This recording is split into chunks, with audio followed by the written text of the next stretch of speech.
దేవుని నామానికి మహిమ కలుగునుగాక.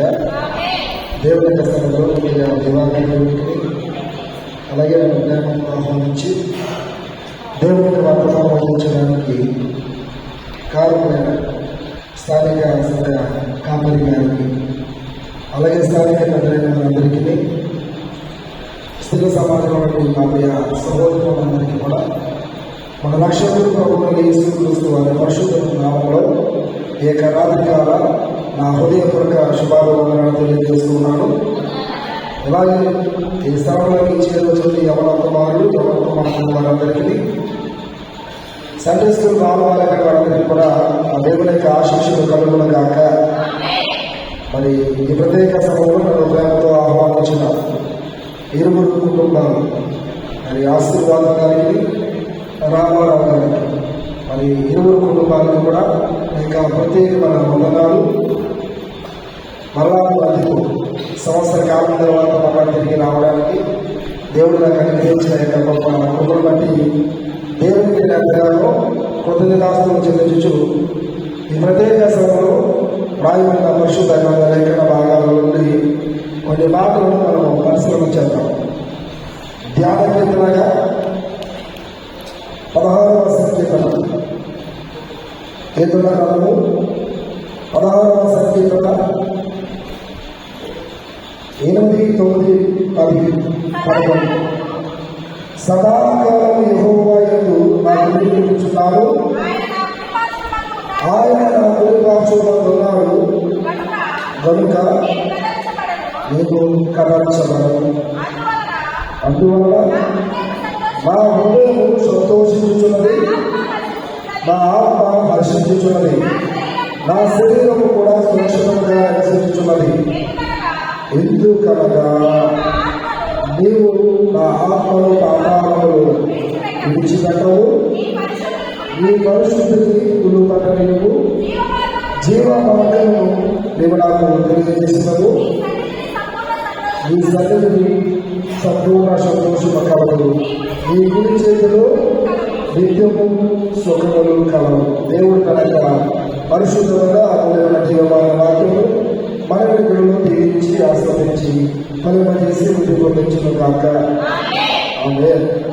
ప్రభువునందు ప్రియమైన సంగమా, ఈ రాత్రికాల సమయంలో చదవబడిన 3 లేఖన భాగాల నుండి దేవుడు మనతో మాట్లాడుతున్నటువంటి అంశము లేదా ఈ దినమునికి ఆహ్వానించబడిన ధ్యాన అంశం ఏంటంటే కనుక దైవేచ్ఛ. అనగా అర్థం చెప్పాలి కనుక బాధ్యపడిన దైవేచ్ఛ అర్థం బాధ్యపడి కాబట్టి అంశాన్ని ఆ అంశంలో ఇచ్చిన అర్థము వివరణ నాకు చెప్పాలి. దైవేచ్ఛ అనగా ఇది గట్టిగా చెప్పాలి. దేవుని అమ్మా దైవేచ్ఛ దాన్ని వివరిద్దాం. దైవము ప్లస్ ఇచ్చ, దైవము ప్లస్ ఇచ్చ. దైవము అనగా దేవుడు, ఇచ్చ అనగా కోరిక లేదా ఇష్టము, కోరిక లేదా ఇష్టము. దైవేచ్ఛ అంటే అర్థమైంది దేవుని కోరిక, దేవుని ఇష్టము. వాక్యానుసారంగా చెప్పండి కనుక దేవుని చిత్తము, దేవుని చిత్తము. మరి క్రైస్తవులమైన మనము క్రీస్తు బిడ్డలుగా పిలువబడుచున్న నీవును నేను కూడా దేవుని చిత్తము నెరవేర్చే వారుగా ఉన్నారా లేదా? క్వశ్చన్ ఆన్సర్ తెలియజేసుకోండి. దేవుని చిత్తము ఏమిటి అని గ్రహించి దేవుని చిత్తము ఏమిటి అని మనము తెలుసుకొని ఆ చిత్తానుసారంగా మనము ఈ లోకంలో జీవించవలసిన వారమై ఉన్నాము. మనం జీవిస్తున్నామా?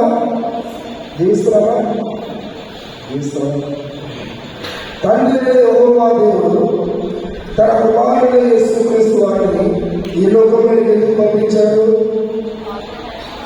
అమ్మా పాపులను రక్షించడానికి. ఇంకా చెప్పండి. ధర్మశాస్త్రం నెరవేర్చడానికి, ఇంకా దేవుని చిత్తమును నెరవేర్చడానికి. ఏం నెరవేర్చడానికి? దేవుని దేవుని చిత్తమును నెరవేర్చాలి. నా తండ్రి చిత్తమును నెరవేర్చుటకు నేను ఈ లోకంలోనికి పంపబడింది కానీ ఎందుకు పంపబడినా తండ్రి చిత్తమును నెరవేర్చడానికి. మరి తండ్రి చిత్తం ఏమిటి? తండ్రి చిత్తం ఏమిటి? పాపములో ఉన్న నిన్నులను, లోకములో ఉన్న నిన్నులను, శాపంలో ఉన్న నిన్నులను వారి నుంచి విడిపించి రక్షించడానికి గాను ఆయన ఈ లోకములోనికి వచ్చి ఉన్నాడు. ఇది దేవుడి యొక్క చిత్తము. కాబట్టి యేసుక్రీస్తు అంటున్నారు, నేను నా తండ్రి చిత్తము నెరవేర్చడానికి లోకంలోనికి వచ్చాను. కాబట్టి నా తండ్రి చిత్తము నెరవేర్చే విషయంలో ఈ లోకంలో నాకు అనేకమైన శ్రమలు ఎదురవుతాయి. ఏమి ఎదురవుతాయి? నిజమైన క్రైస్తవుడికి శ్రమలే ఎదురవుతాయి. నిజమైన క్రైస్తవుడికి నిందలే ఎదురవుతాయి, అవమానాలు ఎదురవుతాయి. ఇంకా చెప్పరా? హింసలు ఎదురవుతాయి. ఏమి ఎదురవుతాయి? హింసలు ఎదురవుతాయి. కాబట్టి నిజ క్రైస్తవుడు ఈ లోకంలో ఘనపరచబడడు, ఘనహీనుడు అవుతాడు. ఇప్పుడు ప్రస్తుతం లోకంలో అదే జరుగుతుంది. గడిచిన 2 వారాల నుంచి జరుగుతున్న సంగతి అదే. దైవ చిత్తము నెరవేర్చిన వాడుగా, దైవిక జ్ఞాపకం కలిగిన వ్యక్తిగా అనేక మంది క్రైస్తవ వ్యక్తుల మధ్య కూర్చుని వారందరికీ ఉచ్చమడులు పట్టించిన వ్యక్తి ఈరోజు ఏమైపోయాడు? ఏమైపోయాడు? క్రీస్తు కొరకు హతసాక్షి అయిపోయాడు. ఎవరి కొరకు? క్రీస్తు కొరకు హతసాక్షి. ఆ వ్యక్తి కోసం ఏమవుతున్నదంట? ఆ తర్వాత త్రాగుబోతు. ఆయన ఎవరంట? ఒక త్రాగుబోతు. కాబట్టి ఇప్పుడు ఆయన గౌరవించారా, అవమానించారా? కాబట్టి నా నిమిత్తము మీరు అవమానములు పొందెదరు, నా నిమిత్తము మీరు హింసింపబడరు, నా నిమిత్తము మీరు దూషింపబడరు. కాబట్టి ప్రవక్త యెషయా గ్రంథము 53వ అధ్యాయంలో, యెషయా గ్రంథము 53వ అధ్యాయము 2వ వచనం, వేరుగా మొక్కలను ఎండిన భూమిలో మొలిచిన మొక్కలను అందరూ ఆయన యొక్క ఎలా పెరిగారని సూచిస్తారు? లేక మొక్కలు. ఎలా ఉండదు? లేక మొక్క, లేక మొక్క ఎలా ఉండదు? మన భాషలో చెప్పిన చిన్నపిల్లలు ఎలా ఉంటారు? చిన్నపిల్లలు ఉంటారు, చాలా అందంగా ఉంటారు. వాళ్ళు చూసేసరికి మనకు అనిపిస్తుంది. అలాగే యేసుక్రీస్తు వారు కూడా లేక మొక్క అనేది కనపడ్డాడు. రెండవది, ఎండిన భూమిలో. ఏమన్నా ఎండిన భూమిలో మొక్కలు వస్తున్నా? నీరు గల చోట్ల మొక్కలు వస్తాయి. ఎడారిలో మొక్కలు వస్తాయా? ఎండిన భూమి అంటే అతనికి ఎడారి అర్థం. అంటే ఎడారి వంటి మన జీవితంలో ఆయన మొక్కలు మొలిపించడానికి, పుష్పించడానికి, ఫలాలు ఫలించడానికి ఆయన లోకంలోకి వచ్చాడు. కాబట్టి ఆ రీతిగా యేసుక్రీస్తు వారు పెరిగారు. అయితే ఆయన ఏలేదు, ఏలేదన్నా లేదు. యేసుక్రీస్తు రూపం ఉందా? ఉందా? ఆయనకి స్వరూపమైన సొగసైనను లేదు. మనందరూ చూసి అపేక్షించినట్లుగా అతని స్వరూపము. తర్వాత అడిగింది యేసుక్రీస్తు వారిని ఎవరు ధృవీకరించారు? చెప్పండి అమ్మా. అటువంటి అర్థం కావాలి. యేసుక్రీస్తు వారిని ఎవరు ధృవీకరించారు? ఎవరు? తన సొంత చదువు ధృవీకరించారు. ఇస్కరియోతు యువత కాదు. ఇస్కరియోతు యువత అమ్ముకున్నాడంటే సొంత చదువు ధృవీకరించుకున్నారు. అందుకే మనం చదివిన సువార్త పాఠ్యభాగంలో యోహాను సువార్త సరే అమ్మా, యూదుల రాజా యూదుల రాజా మరిదా యూదుల మధ్య యేసు క్రీస్తుని సిలువ వేసేవాడు తన సొంత జనులు, యూదా మత ప్రతిష్ఠులు, యూదులు, దేవుని జనాలుగా పిలువబడుచున్న వారు యేసు క్రీస్తు వారిని ఏమన్నారమ్మా? సిలువ వేయము, సిలువ వేయము అని కేకలు వేస్తారు, కేలి చేస్తారు, ఆడించారు. అయితే వారి మాటే గెలిచింది. ఎవరి మాట? యూదుల మాట. కాబట్టి ఆయన తృణీకరింపబడిన వాడుగా ఆయన మనుషుల వలన విసర్జింపబడిన వాడుగా అయ్యాడు. మనం ఆయన విసర్జించామో లేదా? యూదులు విసర్జించారో లేదా? పిలాతులు అంటూ ఉన్నాడు, ఇతను ఏ దోషమో నాకు దోషం ఏంటి? పాపం లేదా అతిక్రమము లేదా నేరము అంటారా? ఇతను ఏ పాపం కానీ, ఏ నేరము కానీ, ఏ అతిక్రమం కానీ నాకు పడడం లేదు నాకు ఎవరు చెప్తున్నారు? తీర్పు తీర్చి చూడండి ఉన్నతాధికారి నుండి పొంది పిలాతుగా చెబుతూ ఉన్నాను. ఏమని? ఇతను ఏ దోషమో కనబడలేదు. కాబట్టి నేను ఇద్దరిని విడుదల చేయకూర్చున్నానా? కూర్చున్నా. మనం ఏమన్నారు? నేను యూదులు రాజు కావాలా? బందిపోటు దొంగ కావాలా? ఎవరు కావాలి? బందిపోటు దొంగ కావాలా? కాబట్టి ఆయన సొంత జనులే ఆయనను తృణీకరించారు. ఎవరు తృణీకరించారు? యేసు క్రీస్తు వారిని తన సొంత జనులే, సొంత ప్రజలే ఆయనను తృణీకరించారు. తర్వాత వ్యసనాకాంతులు కాదు, వ్యాధి అనుభవించిన వాడు కాదు, మనుషులు చూడవలని వాడు కాదు ఉండేవో. దేవునికి స్తోత్రం. ఆయన అందరూ కూడా హేళన చేశారు. యూదుల రాజా నీకు నిన్ను పుట్టిన వాడు ఎవరు?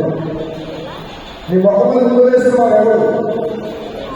ఆ రీతిగా ఆయన అవమానపరిచారు.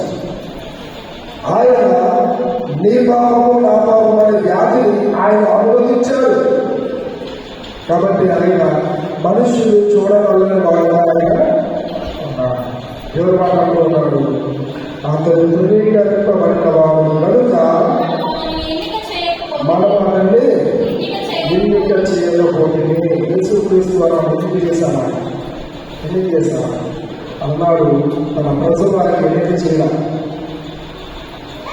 వారు ఆయన ఎన్నిక లేని వాడుగా, ధృవీకరింపబడిన వాడుగా, నీచుడుగా, వ్యసనాకారులుగా ఆయన్ని వారు ఇచ్చి ఉన్నారు.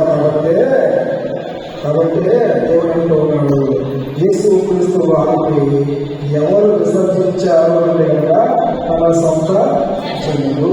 ఇక్కడ ఇప్పుడు కూడా సమాజంలో ఏం జరుగుతుందంటే కనుక ఒక క్రైస్తవుడే మరొక క్రైస్తవుని విమర్శిస్తూ ఉన్నాడు. ఒక క్రైస్తవుడే మరొక క్రైస్తవుని విమర్శిస్తూ ఉన్నాడు. మీకు తెలియదా? వాక్యం చెప్పేవాడు పాల్గొనడం అంటారు. తెలియదా? తెలుసు కదా మనం ఎలా అనుకుంటున్నాం? ఆత్మీయత అనేది చల్లారిపోతూ ఉంటాయి. ఆత్మీయత అనేది చల్లారిపోతూ ఉంటుంది. కాబట్టి వాక్యం మనతో మాట్లాడుతుంది. మనం క్రైస్తవుల వల్ల మన గురి ఎవరి యొక్క మనం నిలవాలి? అమ్మా దేవుడు ఎప్పుడు నిలవాలి? అమ్మా ఇప్పుడు అంటే చెప్తున్నాం ఏం కాదు. సదాకాలంలో మనం బ్రతికున్నంత కాలం నీవు జీవించినంత కాలం కూడా నీ గురి, నీ దేవుని సంగతి అంటే బ్రతికితే చచ్చిపోతే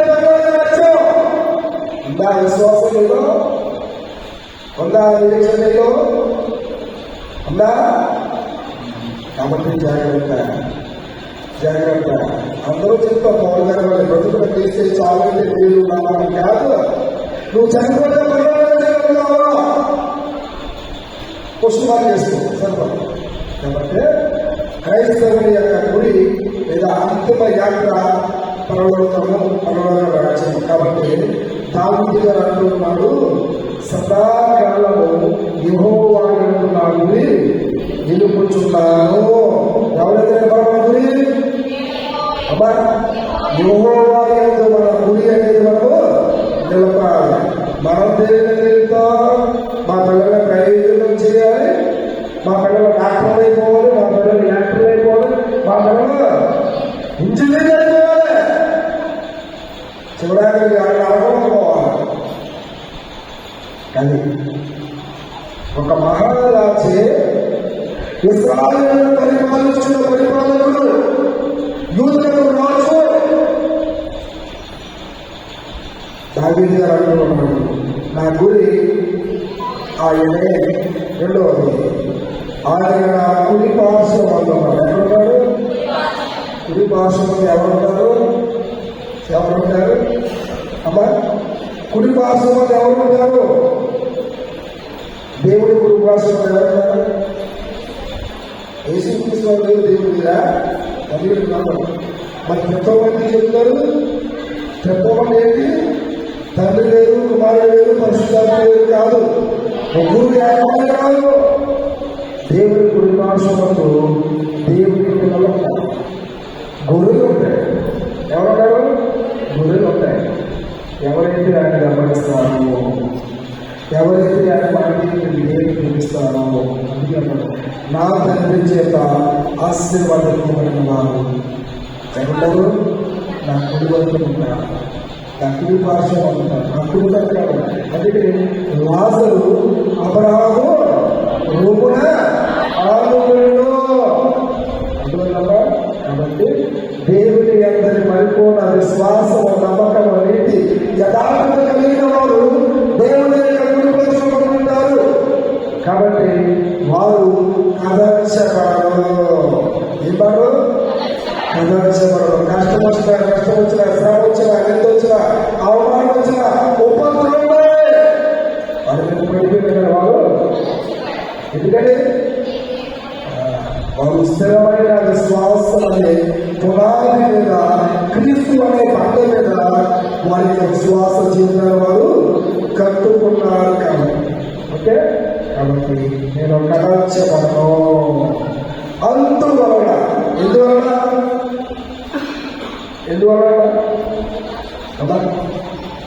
నా గురి దేవుడిగా నిలిపినాను కాబట్టి, నేను దేవుడితో ఉన్నాను కాబట్టి నా హృదయము ఏం చేస్తుంది? సంతోషించుచున్నది. దేవుని సన్నిధిలో ఉన్నవాడు ఏం చేస్తారు? అయ్యారు ప్రార్థన చేస్తారు కదా, వచ్చినాక ఏమో ప్రార్థన చేస్తారు? స్టార్టింగ్ పరిశుద్ధుడు పరిశుద్ధుడు పరిశుద్ధుడు. అయ్యేమో అక్కర్లా. యెషయాను 6 వచనం రాయడం మాట్లాడే అక్కర్లా. మహాదూతలు శరాలు పైగా నిలిచి ఉంది, సైన్యముల పట్టుబడి యెహోవా పరిశుద్ధుడు పరిశుద్ధుడు పరిశుద్ధుడు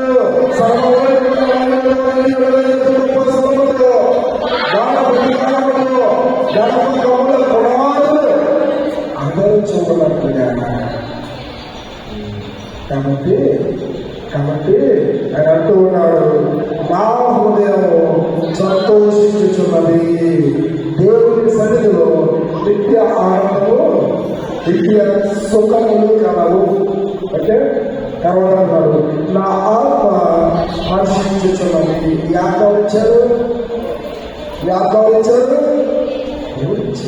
ఎవరిచ్చారు? అంతే కదా. ఆది కాలంలో 2 వారి ఆస్తికారంలో ద్వారా జీవముడు సాగుతూ 27 మరిన్ని ఆత్మ యెహోవా పెట్టిన. కాబట్టి ఈ ఆత్మ దేవుని దేవుని సభలో ఉంది. కాబట్టి నా ఆత్మ హర్షించుచున్నది మాట్లాడుతూ తర్వాత అన్నాడు, నా శరీరం కూడా సురక్షితంగా నివసించుచున్నది. ఈ లోకంలో ఈ శరీరానికి సురక్షితంగా ఉందా? ఈ శరీరానికి ఉందా? కష్టపడితే వాహనం ఉంది, సుఖపడితే వాహనం ఉంది. దీనికి సురక్షితానికి ఏమీ లేదు. కానీ దేవుని సన్నిధిలో మాత్రం ఈ శరీరము, ఈ దేహం ఆలయం, ఈ దేహం గుడాలు ఏం చేస్తుందా? సురక్షితంగా నివసిస్తుంది. ఎందుకు సురక్షితంగా నివసిస్తారు కనుక ఏంటంటే దేవుడు దావీదు గారి ఆత్మను పాతాళంలో, మరి ఎవరి ఆత్మ పాతాళంలో వెళ్తుంది? అమ్మా, ఎవరి ఆత్మ పాతాళంలో వెళ్తుంది? ఎవరి ఆత్మ పాతాళంలో వెళ్తుంది? కొన్ని పాతాళంలో వెళ్ళి ఆత్మలు ఉంటారు బైబిల్లో.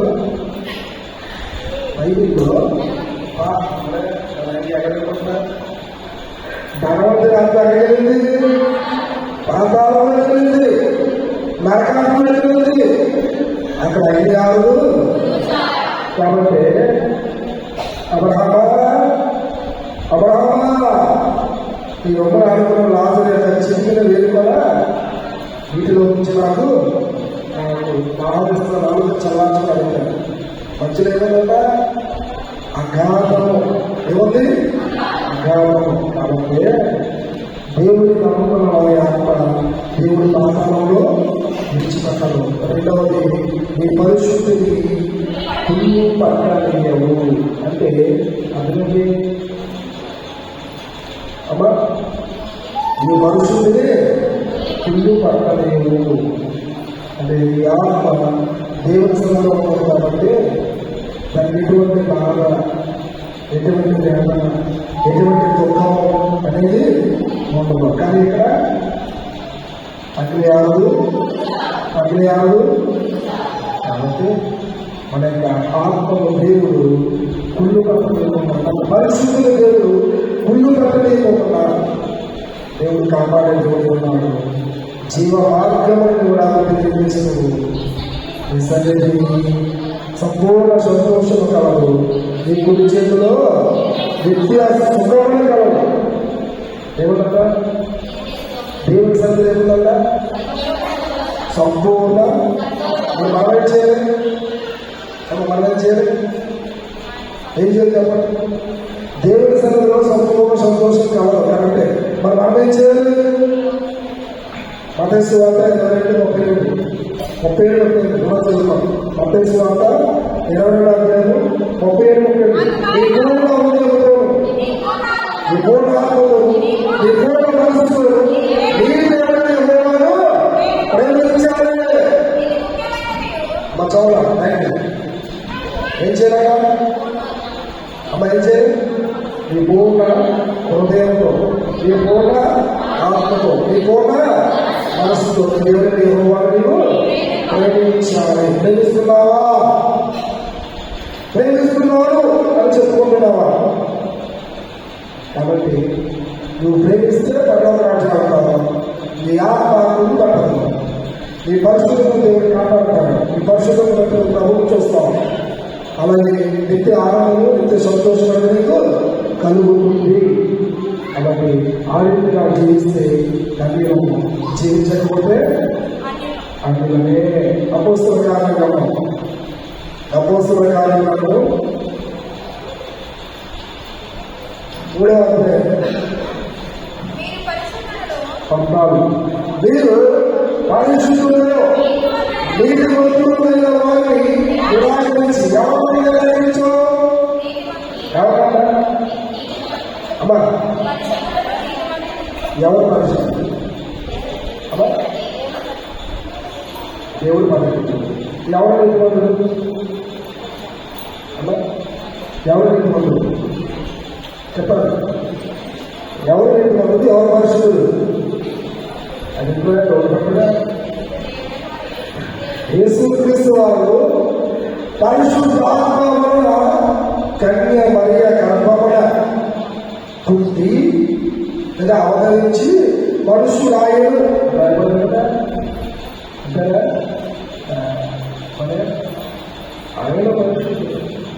రెండవది ఆయన నేను ఆ నీతిమంతులను చూడకపోను, ఆ నీతిమంతుల రక్తము నా మీదను ఉండకుందును కాక అన్నారు. మనమేమన్నా ఉండును కాక అన్నాం. అది మన విశ్వాసం. అర్థమవుతుందా? కాబట్టి మీరు పరిశుద్ధులు నీతిమంతులైన వారిని నిరాకరించి నరహంతకుడైన మనిషి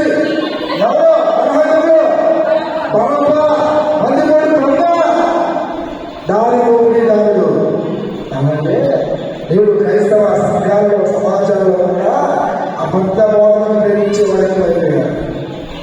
వెంటనే రాత్రి కాబట్టి నీతితో ఏమి సంధించండి.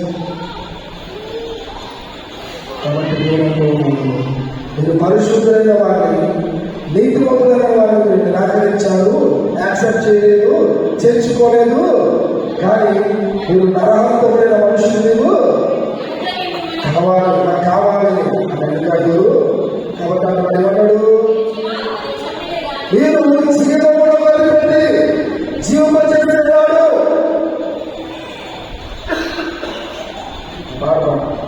నీ మాట జీవముగా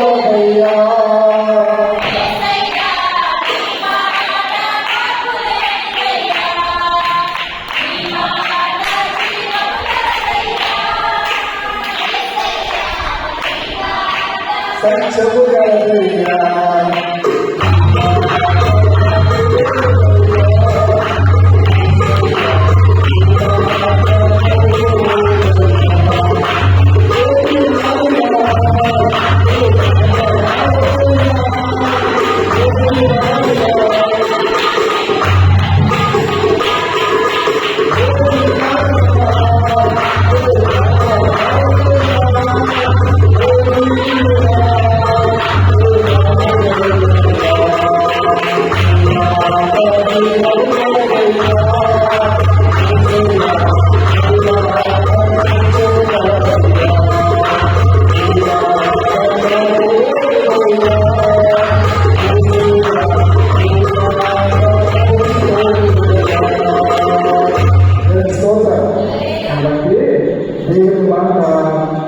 జీవము కలిగిన మాట, జీవం వచ్చేసే మాట, జీవమునిచ్చే మాట.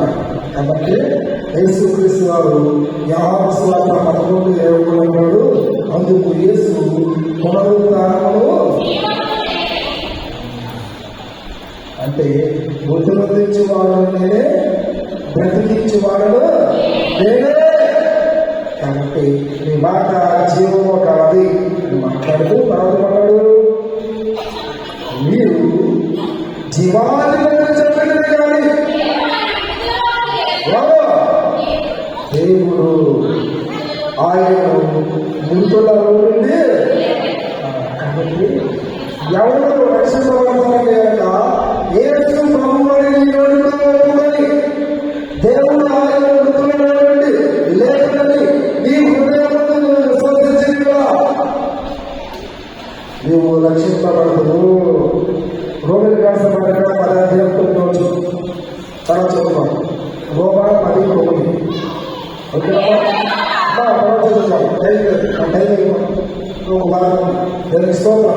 కాబట్టి మనం ఎలా రక్షించబడతామంటే కనుక యేసు క్రీస్తు వారే నా ప్రభువు, నా సొంత రక్షకుడు. దేవుడు ఆయన మృతుల నుండి లేదా ఎవరి కోసం? నా కోసం అని నా హృదయమందు నేను విశ్వసిస్తే రక్షింపబడతాను, విశ్వసించకపోతే నశించిపోతాను. కాబట్టి స్టార్టింగ్ చదువుతున్న హస్తవారం రోజు కొరింథీయులకు రాసిన మొదటి అధ్యాయంలో ఒక సిలువను గురించిన వార్త, రక్షిత గురించిన మనకు ఎవరు రక్షించబడుతున్నారో ఎవరైతే చేస్తున్నారో వారికి గురించి. కాబట్టి దేవుని వాక్యం అంటూ ఉంది, మీరు జీవాధిపతిని చెప్పండి కానీ దేవుడు ఆయన ఉంటున్నాడంటే దేవుడు అందుకు ఎవరు సాక్షి ఎవరు చెప్పాలి? అమ్మా ఎవరు సాక్షులు? ఎవరు సాక్షులు? సరే, ఈ మాట ఎవరు చెప్తున్నారు? అపోస్తలుడు. అపోస్తలుడు ఈ కూడా పేరు ఆడతారు. ఓకేనమ్మా? కాబట్టి అపోస్తలుడు అనగా యేసుక్రీస్తు శిష్యులు ఎంతమంది? తప్పుకోలేదు. అపోస్తల గారు తప్పుకోతారు కదా ఎంతమంది? ఓకేనా? స్తోత్రం. అందుకు ఆ 11 మంది అపోస్తలులను తరువాత అపోస్తలులుగా పిలువబడిన పౌలుగా ఆయన అనుచరుడు తిమోతి గారు, ఫిలిప్పు గారు అందరూ కూడా ఉన్నారు. ఓకేనమ్మా?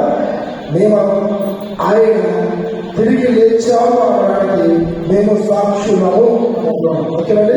దేవునికి స్తోత్రం. ఆయన నామమందరి విశ్వాస ఆయన నామమును చూసి బలపరచడు. ఎవరు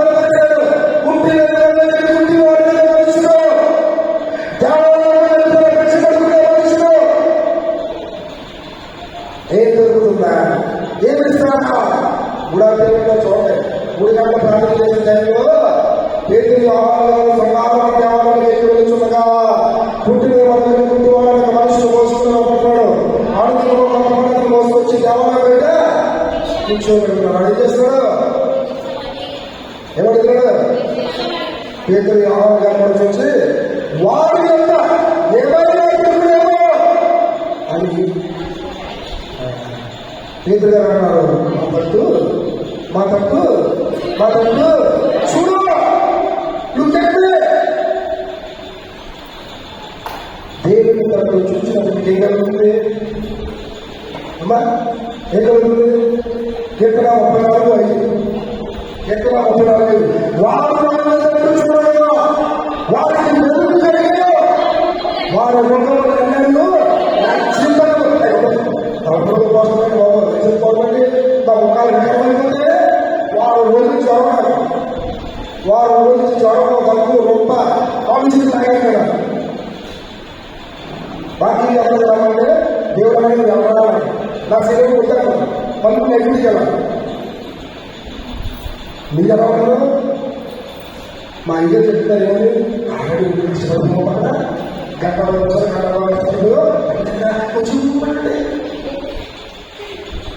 దేవుని స్తోత్రం.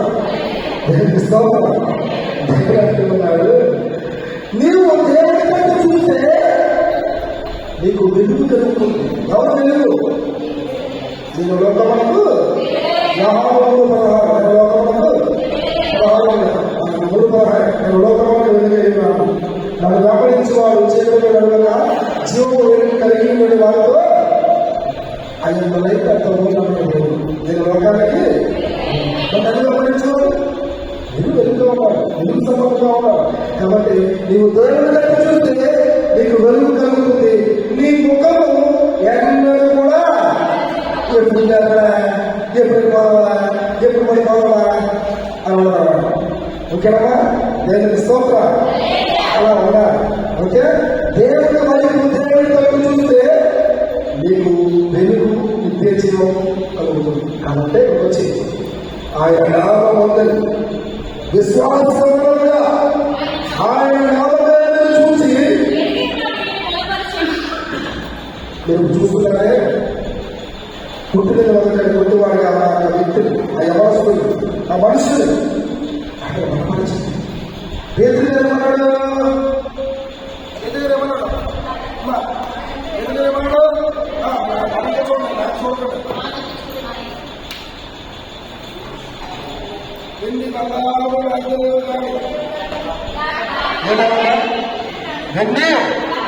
వెండి బంగారం రాజధాని కానీ నాకు కలిగినదే కలిగింది యేసుక్రీస్తు వారు జీవాధిపతిని కలిగి ఉన్నాడు. కాబట్టి నాకు కలిగినదే ఇచ్చుచున్నాను. నజరేయుడైన యేసుక్రీస్తు నామమున లేచి నడువమని చెప్పి వారి కుడి చేయి పట్టుకుని ఏమంటే కుడి చేయి పట్టుకుని లేవనంట. కానీ వారి మాదములు చిలవడము బలము పొందుకుని వారి దిక్కులో లేచి ఎవరికి స్తోత్రం. అది ప్రస్తుతం కాబట్టి ఆ దేవుని సన్నిధిలో వాక్యం అంటుంది ఏమంటుందండి కనుక మీరు చూస్తున్నారు కదా, మీరు ఎరిగి ఉన్నారు కదా, మీకు కనబడ్డాడు కదా. ఆ వ్యక్తి ఆ రీతిగా రక్షణ పొందాడు, స్వస్థత పొందాడు, జీవాధిపతాన్ని లేపాడు. కాబట్టి దేవుడు వాళ్ళని బలపరచడు. ఆయన వలన కలిగిన విశ్వాసమే మీ అందరికీ ఈ పూర్ణ స్వస్థత, ఏ స్వస్థత? పూర్ణ స్వస్థత. కాబట్టి మనం పరిచయం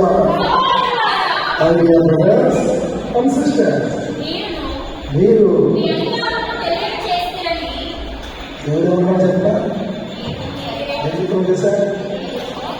తెలియకుండా చేస్తున్నాను.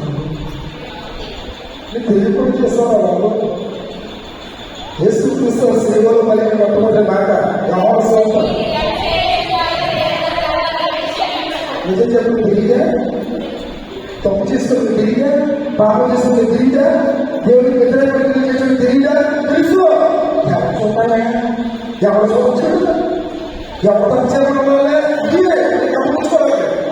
కాబట్టి మీరు తెలియక జీవాధిపతిని చంపేది, కానీ దేవుడు ఆయన మృతుల నుండి లేపాడు. కాబట్టి సహోదరులారా, మీరు మీ అధికారులను తెలియక చేసిన నాకు కాబట్టి నేను క్షమిస్తున్నాను. అది దేవుని చిత్తం. ఓకేనమ్మా? క్షమించుడి, అప్పుడు మీరు స్తోత్రం. తర్వాత యోహాను సువార్త ఎవరు పడుతున్నారు? ఏముంది? తెలుగు అక్కడికి చూసుకోవాలి, కనెక్ట్ చూసుకోవాలి. కనెక్షన్ అధికారి పిలాతు, మీరు. కాబట్టి అప్పుడు పిలాతు యేసును పట్టుకొని ఆయన కొట్టించారు. ఎలా కొట్టించారట? ఎలా కొట్టించారట? ఏ విధంగా కొట్టించారట? ఏంటంట? 39 ఒకటి 39 మరి పౌరులు గారు ఏం చదువుకుంటారు? పౌరులు గారు ఎన్నిసార్లు పెట్టారు? బొమ్మారు బెత్తపలతో పక్కన 5 సార్లు, ఒకటి ఎక్కువ 40 ఒకసారి రావడంతో పక్కన, ఒకసారి వాడపడి పడవలో అన్నమాట. దేవునికి స్తోత్రం. నీకు శ్రమ పట్టుకో, కష్టం రాదు, బాధ అన్ని ఎప్పుడు నేను 50 రోజుల్లో తర్వాత 325 రోజులు నా ప్రాణమా దేవునికి స్తోత్రం. నీ పనులు నేను అన్ని దేవుడికే మహిమ. కాబట్టి యేసుక్రీస్తు వారిని పట్టుకొని కొరడాలతో కుట్టించేవాడు. ఎందుకో తెలుసా? 1,000 కొరడాలతో కొట్టబడిన తరువాత ఈ యూదుల మనసేమన మారి జాలి కరుణ దయాన్ని కనబడి ఆయన సిరివైపునే వదిలేండి అంటారు అని చెప్పి కొరడాలతో కుట్టించి వెలుగులకు తీసుకొచ్చేవాడు. వీళ్ళేమంటున్నారు? నాదో లేదు, మళ్ళీ మొదటి పెట్టారు. రక్తం కావాలనుకోండి, మొత్తం మెడలో తిరిగి లేదు. అయినా చివరికి శిరోవేయి వారి జ్ఞానంలో తెలుసుకోవాలి. ఏం తెలుసు కదా? అంటే గట్టిగా ఆశైతే మాట్లాడు లేకపోతే ఇప్పుడు లేదండి గట్టిగా అంటారు కదా. దేవునికి స్తోత్రం. వాళ్ళ సొంత వ్యాపారం. కాబట్టి యేసుక్రీస్తు వారిని పిలాతుగా పట్టుకుని కొన్నాళ్ళతో కొట్టించను. సైనికులు ముళ్ళ కిరీటములు ఆయన తన మీద పెట్టి దేవునికి స్తోత్రం మొట్టమొదటిలో కొన్నాళ్ళతో కొట్టించారు. శరీరము దేని మీద అంటే మనము ఈ శరీరం ద్వారా పాపం చేస్తాం. శారీరక పాపం దేనిగా శారీరక దానికోసం దేవుని యొక్క శరీరము పొందబడినది. ఏమైంది? నా శరీరం ద్వారా చేసిన పాపం, నీ శరీరం ద్వారా చేసిన పాపం బట్టి దేవుని శరీరము అనేది దొంగబడినది. మాంసం మొత్తంగా పరిగణించేస్తుంది. రెండవది, దీని ద్వారా ప్రారంభిస్తే ఆలోచన తలంపు దీని ద్వారా ప్రారంభిస్తే దీనిని బట్టి ఆయన పెట్టారు మొక్కలాంటి పెట్టారు. మూడవది, ఆయనకు ఉదాహరణ వస్త్రాలు ఇచ్చారు. ఉదాహరణ వస్త్రాలు తగ్గింపు చేయడానికి సంతోషం. మూడుగా తగ్గింపు చేయడం కాబట్టి ఉదాహరణ వస్త్రాన్ని తొలగించారు. ఆయనను ఎవరైనా తీసుకొచ్చారు?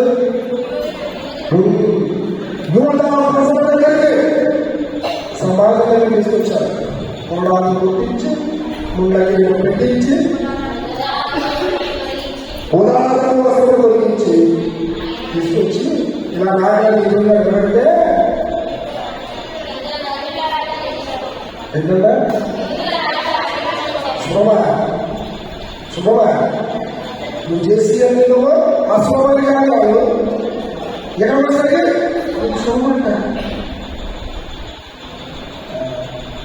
శుభమని తెలుసా? ఈ మన అయిపోయింది, ఈ సినిమా అయిపోయింది, ఈ చాప అయిపోయింది, అప్పుడు శుభలే. ఓకేనా?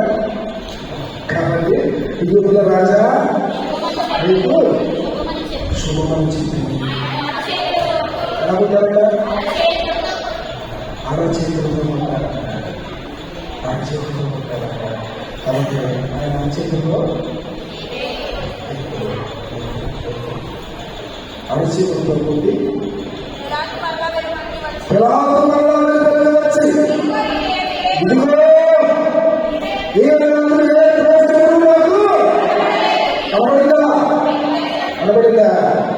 కనబడిందా?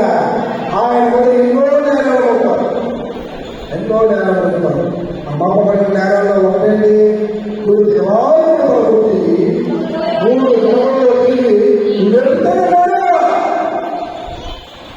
దైవదోషం చేశాడు. దేవాలయాన్ని అడిగారు వాళ్ళు, ఈ శరీరం దేవాలయం బాబు అన్నారు.